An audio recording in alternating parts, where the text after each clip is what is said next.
గుజరాత్లో అల్లర్లు జరిగినటువంటి సందర్భంలో గోత్ర అల్లర్లు జరిగినటువంటి సందర్భంలో బిల్కిస్ బానో అనేటువంటి ఒక మహిళ మీద అత్యాచారం జరిగింది. అట్లాగే వాళ్ళ కుటుంబానికి సంబంధించినటువంటి సభ్యులని చంపేశారు అన్నటువంటి కేసు. ఆ కేసులో 11 మంది దోషులకి అప్పట్లో విధించినటువంటి శిక్షను గుజరాత్ ప్రభుత్వం తగ్గించింది. ఇక్కడ దాని మీదన సుప్రీంకోర్టు నిన్న సీరియస్ అయింది. అది వాస్తవంగా గుజరాత్లో విచారిస్తే కనుక ప్రమాదం అంటూ ఆ రోజుల్లో వేరే రాష్ట్రానికి మార్చమంటే మహారాష్ట్రకి మార్చారు.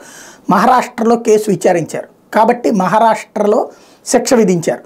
ఆ శిక్షని తగ్గించమన్నటువంటి సుప్రీంకోర్టు దాకా వెళ్ళారు. వాళ్ళు గుజరాత్ కోర్టులోకి వెళ్తే గుజరాత్ కోర్టు దాని మీద ఆర్డర్లు వేసిన దాని మీద అప్పీల్కి వెళ్తే సుప్రీంకోర్టుకి వెళ్ళింది. సుప్రీంకోర్టు ఎందుకు తగ్గించట్లేదు వాళ్ళకి అంటూ నిలదీసింది గతంలో. దాంతో గుజరాత్ ప్రభుత్వం వాళ్ళకి శిక్షని తగ్గిస్తా నిర్ణయం తీసుకుంది.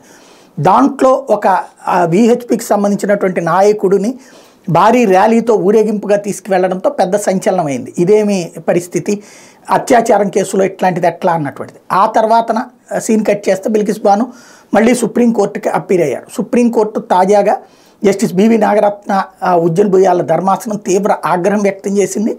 ఎలా తగ్గిస్తారు అసలని. అయితే ఇక్కడ అసలు లాజికల్ పాయింట్ ఏంటంటే మహారాష్ట్ర కోర్టు తీర్పిచ్చింది కాబట్టి మహారాష్ట్ర ప్రభుత్వం నిర్ణయం తీసుకోవాలి కానీ గుజరాత్ ప్రభుత్వం ఎట్లా నిర్ణయం తీసుకుంటుంది అని ప్రశ్నించింది. ఇందులో అసలు లాజికల్ పాయింట్ ఏంటంటే సుప్రీంకోర్టులోనే ఇంతకుముందు వేరే బెంచ్ గుజరాత్ ప్రభుత్వాన్ని నిలదీసింది. ఎందుకు తగ్గించరు మీరు శిక్షలు, వాళ్ళది 14 ఏళ్ళు దాటిపోయింది, 14 ఏళ్ళు దాటాక కూడా జైళ్ళల్లో ఎట్లా ఉంచుతున్నారు, ఇది వాళ్ళ మానవ హక్కులకి భంగం కాదా అని చెప్పేసి ఇదే సుప్రీంకోర్టు ధర్మాసనం గుజరాత్ ప్రభుత్వాన్ని ప్రశ్నించింది. ఇంకోటి మహారాష్ట్రలో కేసులు కోర్టులో తీర్పిచ్చింది గుజరాత్కి సంబంధించినటువంటి కేసుకు సంబంధించి. గుజరాత్ ప్రభుత్వానికి అందులో పార్టీ కాదు, గుజరాత్ ప్రభుత్వానికి మీద నమ్మకం లేదన్నారు కాబట్టి మహారాష్ట్రలో చేశారు. అంతే తప్పించి అది మహారాష్ట్ర ప్రభుత్వం కిందకి రాదు. ఇది ప్రాక్టికల్గా అయితే కనుక. కాకపోతే ఏంటంటే న్యాయ చిక్కులు, కొత్త చిక్కులు తీసుకొచ్చేటటువంటి తీర్పు ఇప్పుడు ప్రస్తుతం రాబోయేటువంటి రోజుల్లో ఇట్లాంటివి చాలా నడుస్తాయి.